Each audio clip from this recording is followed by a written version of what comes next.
వద్దు 5 నిమిషాలు మీకెందుకు, అంటే టీవీ చూస్తాం. ఇప్పుడు ఇదివరకు లాగా లేదు కదా, వంట అంటే ఎంతసేపు, హార్డ్లీ హాఫ్ అన్ అవర్ కూడా ఉండను నేను కిచెన్ లో.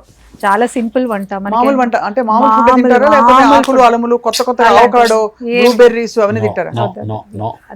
అందుకే మామూలు ఫుడ్ తింటాం కాబట్టి మాకు షుగర్ లేదు, బీపీ లేదు, కొలెస్ట్రాల్ లేదు, ఆనందంగా ఉన్నాం. హ్యాపీగా touch wood we don't have any problem. తనకేంటంటే మాకు నితీష్ అంటే మా అబ్బాయి ఒక పూట ఉంటాడు వాడి ఇంట్లో తినేది అంతే, మిగతా మా ఇద్దరమే కదా ఇప్పుడు, మా ఇద్దరికి ఏముంటుంది పెద్ద. ఒక్కోసారి అసలు తినము, వెళ్ళిపోతాము, ఆఫ్టర్నూన్ ఏదో మీటింగ్స్ ఉన్నాయి ఆఫీస్కి వెళ్ళిపోతాం, అటు నుంచి అంటే బయట ఏదో లంచ్ చేసేస్తాం. ఓన్లీ ఒక్క టైమే ఇంట్లో, అది కూడా నేనేదో నా చేత్తో చేసి పెడతా. కరెక్ట్ 6:15 6:30కి తను ఇంట్లో ఉండి నేను ఆఫీస్లో ఉన్నా, నేను ఎక్కడున్నా ఇట్లా మెసేజ్ డిన్నర్కి వస్తున్నారా అంటే డిస్టర్బ్ చేయదు. అప్పుడు వస్తున్నాను అంటే ఒకటి, వద్దు మనం బయటికి వెళ్దాం అంటే ఒకటి, బయటకు వెళ్తుంటారు చాలా రెగ్యులర్.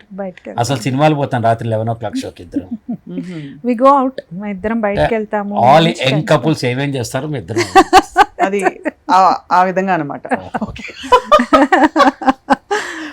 బాగుంది సార్, అమేజింగ్. అంటే కానీ సినిమా ఫంక్షన్స్కి వెళ్తారా మరి? అవి ఆబ్లిగేషన్ కదా, ఆడియో రిలీజు, ప్రీ రిలీజు.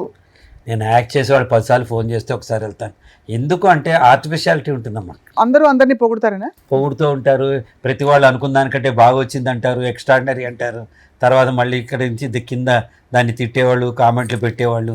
ఈ లోపల అసలు ఎందుకు మనకి ఒక మైక్ కూడా ఇయ్యరు, ఇక్కడ మాట్లాడడానికి ఛాన్స్ ఉండదు. మాట్లాడిన వాళ్ళకి మైక్ ఇస్తారు, మాట్లాడగలిగిన వాళ్ళు మైక్ ఇవ్వరు, చెప్పలేని వాడికి డైలాగ్ ఇస్తారు, చెప్పగలిగిన వాడికి డైలాగ్ ఇవ్వరు. అవును, మీరు తప్ప ఈ వేషం ఎవరిని ఊహించుకోలేదు సార్ అంటారు. అబ్బో ఎంత పెద్ద వేషం అనుకుంటాం. 20 రోజులు షూటింగ్, 20 నిమిషాల్లో డబ్బింగ్. ఇది నా బాధ. మన స్టేజ్ ఎక్కితే 3 గంటలు మాట్లాడితే కూడా కదలకుండా మంత్రముగ్ధులే వింటారు. అట్లాంటి ప్రతి వేషం మనమే మాట్లాడని నేను చెప్పట్లేదు, కానీ నాకెందుకో కొంచెం. మేమిద్దరం కూడా ఎలా అంటే ఇప్పుడు నిజానికి బిజీగా ఉన్నాం, నిజంగానే బిజీగా ఉన్నాం. ఎవరిని పిలిస్తే కూడా టైం తీసుకుని వెళ్ళేంత లేదు. మనం ఏదో ప్రొఫెషన్ కాబట్టి యాక్ట్ చేయడమో, ఏదైనా ఇలాంటి ఏదైనా ఒక యాడ్ ఫిల్మ్లో చేయడం రావడం తప్ప మళ్ళీ దాని రిలీజ్ ఫంక్షన్స్కి వాటికి వెళ్ళేంత అయితే టైం లేదు. సెకండ్ థింగ్, ఆయన రైట్గా చెప్పారు ఏంటంటే సెల్ఫ్ రెస్పెక్ట్ లేని చోటుకి వెళ్ళాం మేము. అలా ఫీల్ అయ్యారు ఎప్పుడైనా? అంటే మనమే కాదమ్మా, అట్లానే వాళ్ళు గౌరవించకూడదని వాళ్ళు ఏం అనుకోరు. అది వాళ్ళ దృష్టిలో మనకంటే XYZ గొప్పవాడు. XYZ వెనకాల వచ్చే బౌన్సరు, హెయిర్ డ్రెస్సరు, మేకప్ వాడు, నా 50 ఏళ్ళ అనుభవం నాకంటే గొప్పవాళ్ళు వాళ్ళ దృష్టిలో. ఏమా నువ్వు కోకు, పక్కవాడు వచ్చి పెప్సీ తీసుకుంటాడు, నీ వాల్యూ అని తగ్గుతుందా? తగ్గదు కదా. వాడి దృష్టిలో అది గొప్ప. అందుకని నేను ఏం చేస్తా, పక్కకి వెళ్ళిపోతా. షూటింగ్లో అందరికంటే పిల్లలు ఎవరో ఉంటారు, చిన్నపిల్లలు, చీళ్ళ ఆర్టిస్టులు, వాళ్ళతో ఆడుకుంటూ మూల కూర్చుంటా. వాళ్ళకేం తెలియదు కదా ఎవరు గొప్ప ఎవరు తక్కువ, ఎవరికి ఎన్ని డైలాగులు ఉన్నాయి, ఎవరికి లేవు. ఇది ఒక నేను చాలా మంది ఫీమేల్ యాక్టర్స్ని అడుగుతుంటాను. అంటే మామూలుగా చాలా మేధస్సుతో చాలా ఇదిగా ఉండే, ఇట్స్ హీరో సెంట్రిక్ ఇండస్ట్రీ కదా మంది. ఖచ్చితంగా పూజ అవన్నీ కూడా అది వేరు, ఆ వర్షిప్, ఐడల్ వర్షిప్ లాగా. సో అంటే కొంచెం మీరు ఆల్రెడీ ఒక మేధావిగా ఇతర రంగాల్లో రాణిస్తున్నారు కాబట్టి మీరు అడ్జస్ట్ అవ్వాలి. అక్కడ కొంచెం తక్కువ ఎక్కువలు అయినా కూడా మీ ఫ్రెండ్ అనిల్ గారి సెట్ అయితే మీకు అనుకూలంగా ఉండదు. అందరూ డైరెక్టర్లు అందరూ వాల్యూ ఇస్తారు. అట్లాంటల్లా మనం ఎక్కడ అడ్జస్ట్ అవ్వాలో నేను చెప్తాను. అక్కడ యాక్టింగ్ చేస్తాం మనం న్యాచురల్లీ మనం పెట్టుకున్నారు కాబట్టి మనదైన యాక్టింగ్లో చేస్తాం. ఈ కొత్త డైరెక్టర్లు వచ్చి వద్దండి, అంత వద్దండి, చేయించకండి, వద్దండి, చాలండి అంటాడు. ఓ ఇంకోటి వస్తాడు, ఫలానా యాక్టర్ ఆ సినిమాలో చేశాడు కదా, అలా చేయండి, మరి వాడిని పెట్టుకోపోయామ్మా, అలా అంటారా? అలా కూడా అంటారా? అలా కూడా అంటారు. అంటే వాళ్ళ మనసులో ఏముందో వాళ్ళు స్పష్టంగా తెలియపోవటం. తెలిసిన డైరెక్టర్లు అందరూ బాగుంటారు, అందరూ చెడ్డ, అందరూ మంచి అని నేను చెప్పట్లేదు. నేనే I will not feel out of place, అందరూ నాతో సరదాగా ఉంటారు. కానీ అక్కడ మనకు ఒక పరిధి ఉంటుంది, నువ్వు ఎంత మాట్లాడాలి, ఎంత మాట్లాడకూడదు, హీరో దగ్గరికి ఎప్పుడు వెళ్ళాలి, ఎప్పుడు వెళ్ళకూడదు, ఎవరిని హీరోయిన్ చూసి ఎప్పుడు నవ్వాలి, ఎప్పుడు నవ్వకూడదు, ఇవన్నీ పరిధులు ఉన్నాయి. ప్రపంచం నిర్ణయించి వాళ్ళు మంచివాళ్ళే హీరో హీరోయిన్లు, వాళ్ళ దగ్గరికి ఎవరికి వచ్చిన వాళ్ళు బాగానే మాట్లాడు, కానీ చుట్టూ ఉన్న వాళ్ళందరూ చేసేస్తుంది. కాబట్టి మనకెందుకు, హాయిగా మన దారిని ఒక పుస్తకం చదువుకుంటాను, మన బతుకు మనం బతకచ్చు కదా, మనకంటూ లైఫ్ ఉంది కదా. ఇప్పుడు నేను ఎందుకు ఇంత ధైర్యంగా చెప్తానంటే, కొత్తగా నాకు వచ్చే పేరు లేదు, ఊడే జుట్టు లేదు, అయిపోయింది, అన్నీ జరిగిపోయినాయి ఇంకా.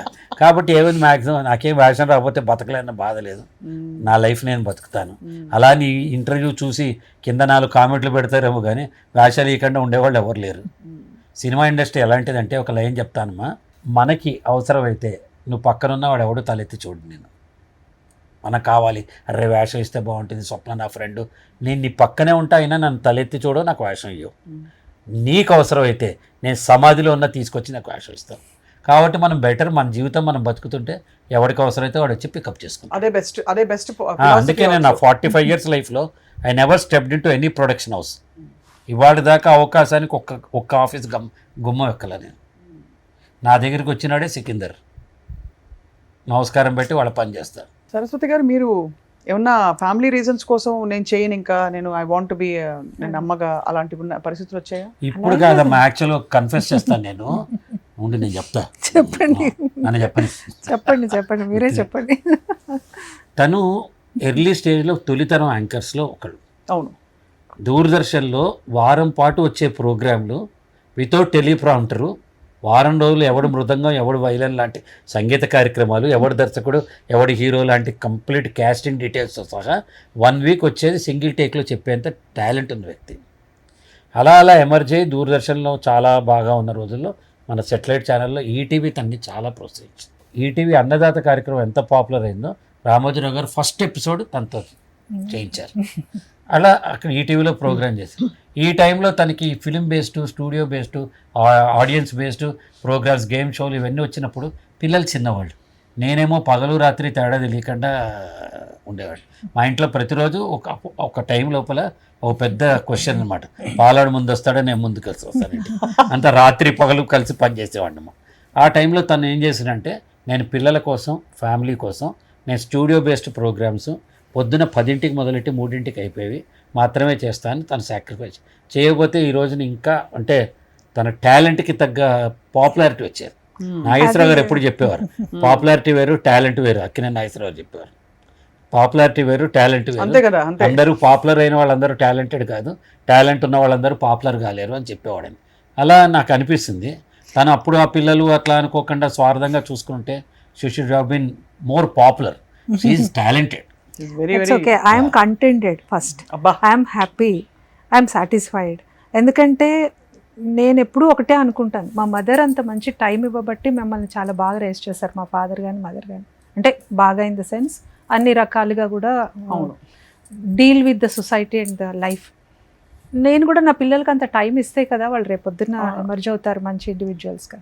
ఇద్దరము కూడా అలాగే ఓలటైల్గా ఉన్నాం అనుకో, ఆయన బిజీ, ఆ మెచ్యూరిటీ నాకు మొదటి నుంచి ఉంది. సో నేను ఎప్పుడు ఏదో బాధపడుతూ నేనేమి ఈ పనులు చేయలేను, కావాలనే నేను ఆప్ట్ చేసుకున్నా. నాకు మూవీ అవకాశాలు కూడా ఈటీవీలో చేసేటప్పుడు చాలా వచ్చాయి, పెద్ద పెద్ద డైరెక్టర్స్ వచ్చేసాయి. అంటే నేను ఇలా యాంకరింగ్ రోజు ఆన్ స్క్రీన్ ఉండేదాన్ని కదా ప్రతి ఛానల్లో. వచ్చినా కానీ పేపర్లో అప్పుడు ప్రతిరోజు విశేషాలు ఇచ్చేవారు, తన ఫోటో లేకుండా ఒక్క రోజు కూడా వచ్చేది. అప్పుడు ఫోటో పెట్టేవాళ్ళు, గుర్తుందా లేదా మీకు? ఈనాడు వచ్చేది, ఈ టీవీలో ఈనాడు అనుకుంటూ వచ్చేది. బట్ ఓకే, నేను అదొక స్టార్డమ్ చూసాను యాంకరింగ్లో, చాలా హ్యాపీగా ఉండేదాన్ని. అన్ని ఛానల్స్కి వర్క్ చేశాను. ఇంకా మూవీస్ వైపు నేను దృష్టి పెట్టలేదు. నాకు ఇదివరకు కూడా చెప్పాను, కొన్ని ఇన్హిబిషన్స్ ఉండేవి అప్పట్లో. అండ్ దెన్ నేను ఆప్ట్ చేసుకోలేదు. ఆ తర్వాత నేను నెమ్మదిగా ఆయన అన్నట్టు యాక్టింగ్లోకి వచ్చాను. లాస్ట్ 15 years నుంచి కొంచెం యాక్టింగ్ ఒక 5-6 సినిమాల్లో చేశాను, సీరియల్స్ ఏవో చేశాను, ఇప్పుడు కూడా ఏదో సీరియల్లో చేస్తున్నాను. But more than that I'm happy in anchoring కానీ, స్క్రిప్ట్స్ రాయడం కానీ. అదే కదా మన నాడి. అంతే. ఇంట్లో ఎవరు ఫైనాన్స్ మినిస్టర్ సార్, మీరా మేడమా? ఫైనాన్స్ మినిస్టరే ఉంటే నాకు ఇన్ని కష్టాలు ఇద్దరం కాదు. ఇద్దరం కదా, ఇద్దరు బాగా ఖర్చు పెడతామని కాదు. ఏంటంటే మా ప్రయారిటీస్ ఒక స్టేజ్ ఆఫ్ లైఫ్లో వ్యాపారం ఉండేది, తర్వాత స్టేజ్లో మన చేసిన తప్పులకి మూల్యం ఉండేది. అవి చెల్లించుకునేటప్పుడు ఇప్పుడు కాస్త అంటే ఇప్పుడు బెటర్గానే ఉన్నాము. తను ఏంటంటే షోకేస్, నేను గోడౌన్ నేను మేనేజ్ చేస్తాను. నేను కొంచెం పొదుపు నేను మేనేజ్ చేస్తాను. వెళ్ళి షాపింగ్ చేయడాలు,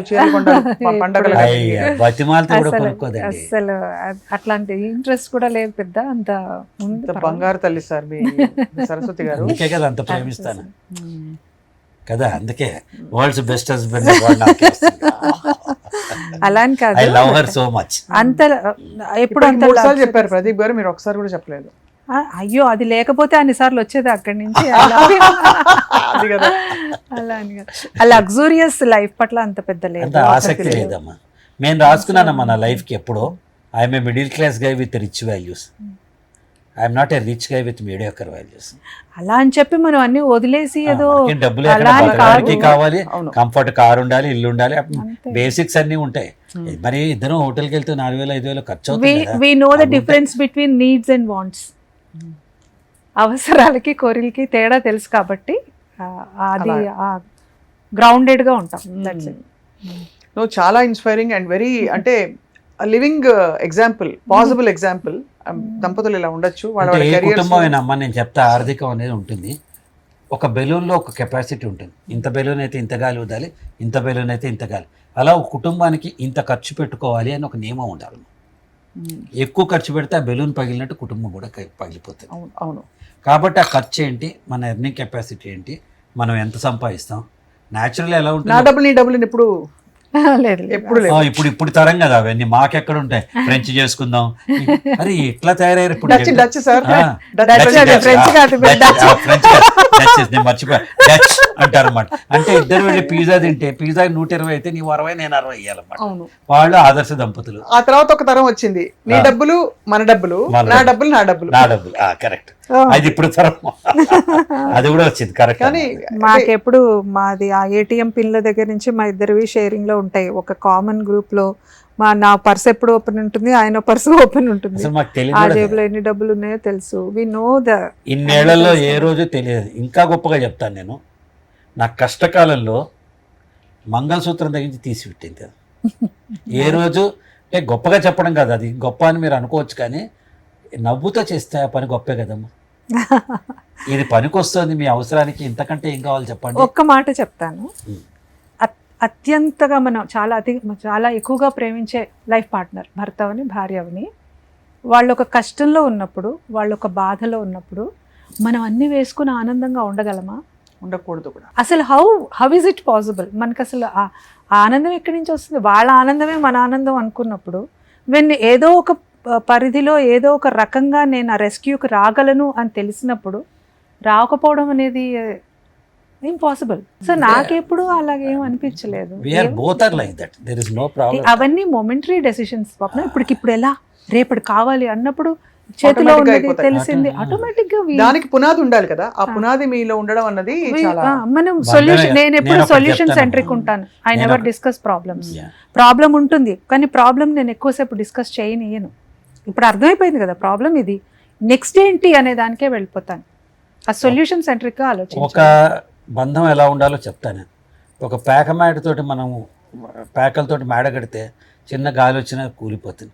కాంక్రీటు, సిమెంటు, ఇటుకలతోటి ఇల్లు కడితే చిన్న కుక్క పిల్లలైనా సరే మనం కడితే తుఫాన్ వచ్చినా ఉండదు. భార్యాభర్తల మధ్య ఈ కాంక్రీట్ వాల్స్ ఉండాలి. ఏబీసీ అంటారు దాన్ని.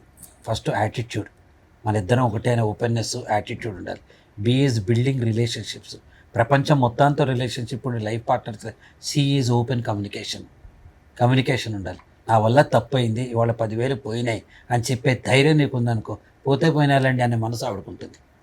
భార్యకి బాధపడుతుంది అనేసి మ్యారేజ్ డే అని చీర కొని పెట్టాలనేసి ఎక్కడో అప్పు చేసి భార్యకి మ్యారేజ్ డే చీర కొనాలమ్మా తప్పు. అది చాలా మంది అంటే భర్త ఒక టీవీ కోసం చేసే పనులు కరెక్ట్. ఇద్దరికి యాక్చువల్ పొజిషన్ తనకు తెలియాలి. నేను ఇప్పుడు నా జేబులో ఎన్ని డబ్బులు ఉన్నాయి, నా అకౌంట్లో ఎన్ని డబ్బులు ఉన్నాయి, క్రాస్ చెక్ చేయి, ఇప్పుడు తనకు తెలుస్తుంది. Maybe approximately, but she knows it.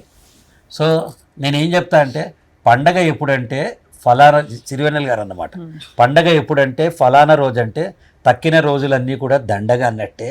బంధువు ఎవడంటే ఫలానా వాడంటే చుట్టూ ఎందరూ ఉన్నా ఉండి లేనట్టే అంటారు కదా. కాబట్టి సిరివెన్నెల గారు ఆ మాట అన్నారు. పండగ ఎప్పుడంటే నీ మనసులో ఆనందం ఉన్నప్పుడు పండగ, నీ జేబులో డబ్బు ఉన్నప్పుడు పండగ, నీ చుట్టూ నీకు కావాల్సిన వాళ్ళు ఉన్నప్పుడల్లా పండగ. అది సెలబ్రేట్ చేసుకోను. ఒక దసరాకో, బక్రీద్కో, లేకపోతే క్రిస్మస్కోనే పండగ కాదు కదా, ప్రతిరోజు పండగే అంటున్నప్పుడు. అలాగే బంధువు ఎవరు అంటే మనతో ఉన్నవాళ్ళే, మనతో ఉండే పనిచేసే స్టాఫ్, మన డ్రైవర్లు, మన అసిస్టెంట్లు, మన చుట్టూ 24 గంటలు వీళ్ళతో ఉంటాం. ఎప్పుడో కానీ మామయ్య కొడుకులు, అత్తయ్య కొడుకులు, కజిన్లు ఏడాదికి ఒకసారి కానీ కలవరు. వాళ్ళు బంధువులు అయిపోతారు, వీళ్ళు శత్రువులు అయిపోతారా? మన చుట్టూ ఉన్న వాళ్ళే మనకు బంధువులు. ఇవన్నీ అంటే ఏదో చెప్పడం వేరు, పాటిస్తూ మీరు ఆచరిస్తూ అంటే నడిపించుకుంటూ ఒక ఎగ్జాంపుల్ ఆల్రెడీ పరిచి పెట్టేశారు. ఈ పాసిబిలిటీని తర్వాత తరాల వాళ్ళు ఎంతవరకు తీసుకుంటారో కానీ. బట్ ఇప్పుడు ఈ మాట్లాడిన మాటలు కూడా కింద తరం వాళ్ళు ఉంటారు, కామెంట్లు పెడుతూ ఉంటారు. నేను ఒక్కటే చెప్తా, ఎవ్వడి గురించి లెక్క చేయకుండా నీ మనసుకి ఏదనిపిస్తే అది చెయ్యి, చేయాలి లైఫ్లో, అంతే. ఎవ్వడు కేరే చేద్దాడు. ఆ రాసినవాడు ఎవడు నాకు అన్నం పెట్టాడు, వాడికి ఏదో ఫ్రస్ట్రేషన్ ఉంటుంది ఇంట్లో, నాకు రాస్తారు గుడ్డుగాడ నువ్వు చెప్తున్నావు అని రాస్తారు, రాసుకోమను, నాకేం తేడా వచ్చింది. అంటే యూట్యూబ్ ఇంటర్వ్యూస్ అనగానే ఒక రకమైన అభిప్రాయం వచ్చేసింది, కింద ఇష్టం వచ్చినట్టు కామెంట్ పెట్టడం, రిలవెంట్గా లేకపోయినా కానీ కామెంట్స్ పెట్టడం. అంటే అది ఏమైపోయిందంటే దాదాపు ఎవరు పట్టించుకోవట్లేదని చెప్పి అవసరం లేకపోయినా పెడతారు. కామెంట్కి 100 రూపాయలని పెట్టినా ఎవరు తప్పించుకోరు. ఆ 100 మందిని వీడి చెత్త కామెంట్ అని మళ్ళాంటి వాళ్ళు 20 మంది రిపోర్ట్ చేస్తే యూట్యూబ్ ఫేస్బుక్ వాడిని ఆపేసినా అది పట్టించుకోరు. పైగా మనం కూడా ఏం చేస్తున్నాం, మనం భయపడకూడదమ్మా. మనలాంటి వాళ్ళందరూ భయపడకూడదు. 2% మందే కదా గాడిదలు అట్లాంటి వాళ్ళందరూ. 98% మంది కంటెంట్ బాగా చూస్తున్నారు కదా. కరెక్ట్.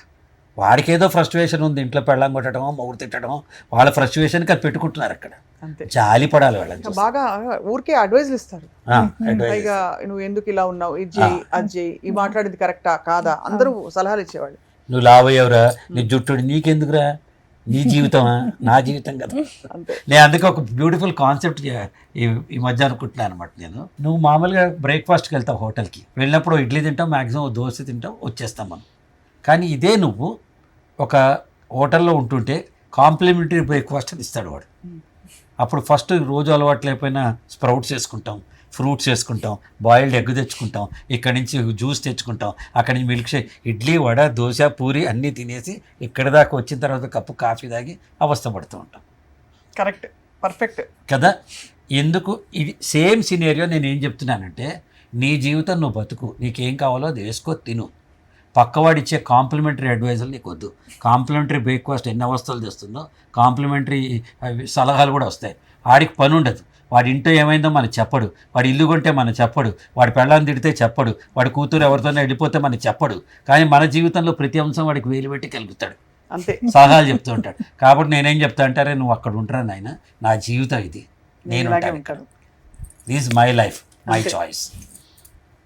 అమేజింగ్. సరస్వతి గారు, మీ సూచన కూడా మా ప్రేక్షకులకి ఈ విషయంలో అంటారు. ఈ విషయంలోనే కాదు, అసలు జనరల్ గా మీకు వర్కౌట్ అవుతున్న ఒక జీవిత సూత్రం. నిజంగా చెప్పనండి, కంపేర్ చేసుకోవద్దు. ఎస్పెషల్లీ ఇప్పుడు వస్తున్నది ఏంటంటే ప్రాబ్లము, సోషల్ మీడియాలో ఎక్కువైపోయి అనేక రకాల ప్లాట్ఫామ్స్లు ఉన్నాయి కదా, వాళ్ళ జీవితంలో ఆనందంగా ఉన్నదే అక్కడ ప్రొజెక్ట్ చేస్తూ ఉంటారు. అది చూసేసి మిగతా వాళ్ళందరూ అయ్యో మనకి లేదే అని ఫీల్ అయిపోవడం, కంపేర్ చేసుకోవడం, డిప్రెషన్లకు రావడం, ఇలాంటివి చేస్తున్నారు. ఇంకొకళ్ళతో పోల్చుకుని వాళ్ళకుంది మనకి లేదు అని ఫీల్ అయిపోయి ఐఫోన్ అని పెడతాడు, ఐఫోన్ వెనక ఎంత ఈఎంఐలు ఉన్నాయి చెప్పడు వాడు. న్యూ కార్ అంటాడు, కార్ కొనడానికి ఏం అమ్మాడో చెప్పడు వాడు. సో ఇలాగా కంపేర్ చేసుకోవద్దు. మనకిప్పుడు మీకున్న ఎసెట్ వాళ్ళకి లేదు, వాళ్ళకున్న ఎసెట్ మీకు లేదు. So never compare your self.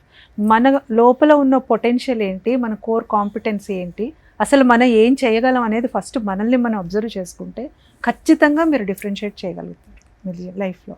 అది ఎవరు, ఎస్పెషల్లీ విమెన్కి ఏమవుతుందంటే ఇదే ప్రాబ్లం అవుతుంది.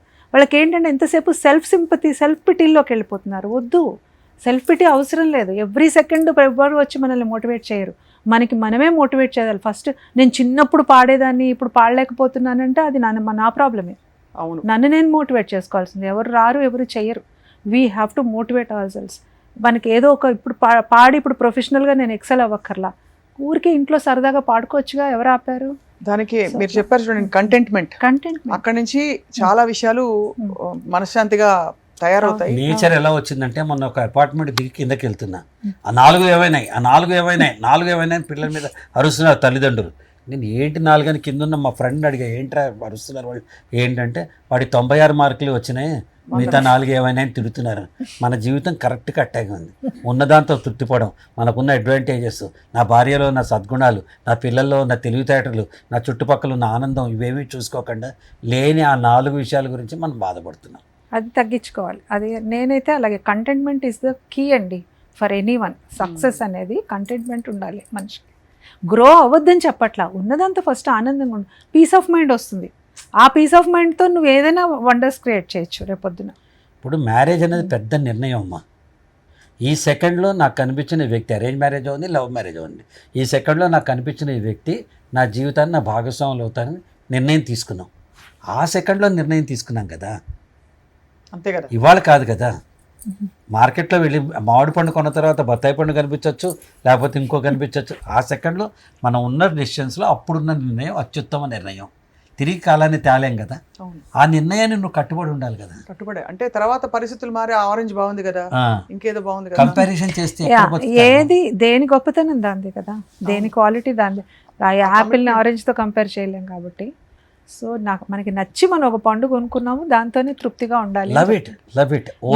ఇదే అని కాదు, ఏదైనా సరే లైఫ్లో మనకు ఉన్న వాటిని ప్లస్లు ఎక్కువ ఉంటాయి, మనం చూసేది మైనస్. ఇప్పుడు మీకు ఒక పెద్ద వైట్ క్యాన్వాస్ ఇస్తా, దాని మీద ఎక్కడో ఒక బ్లాక్ స్పాట్ పెడతా, మీకు మీ దృష్టి ఫస్ట్ ఆ బ్లాక్ స్పాట్ మీదకి వెళ్తుంది. మిగతా ఉన్న వైట్ స్పేస్లో ఐ కెన్ క్రియేట్ వండర్స్. నేను పెద్ద పెద్ద పెయింటింగ్స్ వేసుకోవచ్చు, ఏదైనా రాయొచ్చు, కవిత్వం అని ఆలోచించాం. మన మైండ్ నెగటివిటీ వైపు ప్రాసెస్ చేస్తుంది. సో ఆ నెగటివిటీ తగ్గించుకుంటే కనుక మనకి బోల్డ్ ప్రపంచం ఉంది. ఇదే నా మోటో లైఫ్లో. అమేజింగ్ అండి, చాలా చాలా. ఉన్న దాంట్లోనే మంచి ఉంటుందమ్మా, మన చుట్టూ ఉంటుంది. ఇక్కడ నాకు 2 ఆప్షన్స్ వచ్చేటప్పుడు తిట్టుకుంటూ రావటం, అప్లికేషన్ రాని. రెండో ఆప్షన్ ఇక్కడ మాట్లాడటం వల్ల 10 మంది చూస్తారు కదా, ఇది ఒక ఆపర్చునిటీ అనుకోవటం. ఇది ఆబ్స్టాకిలా, ఆపర్చునిటీయా? It's an opportunity. Take everything in the life in a positive manner, then you start enjoying it. చాలా స్వీట్గా, బ్యూటిఫుల్గా కొనసాగిన మీ జీవితం is an example for so many people. Pradeep garu, Saraswati గారు, ఐ థింక్ కొన్ని మంచి మంచి మూమెంట్స్ మాట్లాడుకున్నాం ఇవాళ. బట్ మోర్ దెన్ ఎనీథింగ్ అసలు మీరు మీ ప్రయాణంలో నేర్చుకుంటూ అక్కడికక్కడ కొత్తగా రీఇన్వెంట్ చేసుకుంటూ ముందుకు సాగుతున్న పరిస్థితి, పద్ధతి మాత్రం చాలా inspiring for all of us. So మీ ఇద్దరికి హ్యాపీ దీపావళి. మీకు ఇద్దరికి కాదు, నలుగురికి కాదు, ఏడుగురికి. ఇప్పుడు ఏడోది ఎవరు అంటే మన వాడు ఉన్నాడు రెడీగా, వాడు తీసుకొస్తే ఏడో వాళ్ళు వస్తారు.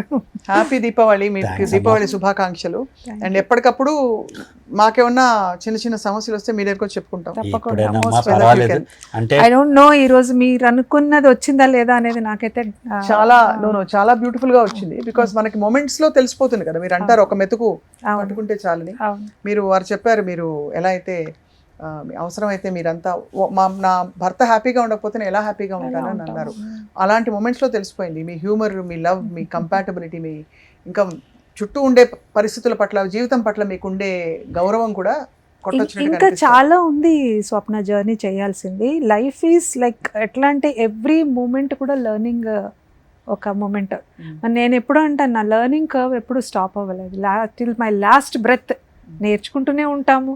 ఇప్పుడు ఈ నిమిషం ఒక ఎక్స్పీరియన్స్, ఓకే నెక్స్ట్ టైంకి మనం ఇంకా ఎలా ఇంప్రవైజ్ చేసుకోవచ్చు. ఇదే కదా మనిషి జీవితం, లేకపోతే ఇంకా అక్కడితో స్టాగ్నెంట్ అయిపోతాం. So you need to be. నేను ఉండబట్టుకోలేక I want to sing one song before we. ఏం పాట తెలుసా? అందరికీ నచ్చు బాబు, పూటకోళ్ళ గరీబు, మానవతకు నవాబు. అయ్యో నాకు అదే కదా. నేను మా ఫస్ట్ టైం ఆయన చూసినప్పుడు బుద్ధమందారం సినిమా 4 స్తంభాలట ఏం తెలీదు, బుచ్చిబాబు వచ్చాడు ఇంటికి అనుకున్నాను నేను. ఎందుకంటే అంత టీవీ వచ్చిన కొత్త కదా, ఆ ఇంపాక్ట్ అలా ఉంది. అంతే కదా. అసలు మంచి బ్యూటిఫుల్ మెమరీస్, ఒక గోల్డెన్ ఎరాని మీరు చూశారు. ఇప్పుడు కొత్త గోల్డెన్ ఎరా మీరు అదర్ ఫీల్డ్స్లో అంటే మోటివేషనల్ స్పీకర్గా సృష్టిస్తున్నారు ప్రదీప్ గారు. అండ్ సరస్వతి గారు for being an exemplary wonderful human being. Thank you so much. Thank you sir. అందరికీ దీపావళి శుభాకాంక్షలు. సుమన్ టీవీలో మీ పర్సనల్ అండ్ బిజినెస్ ప్రమోషన్స్ కోసం కింది నెంబర్కి కాంటాక్ట్ చేయండి.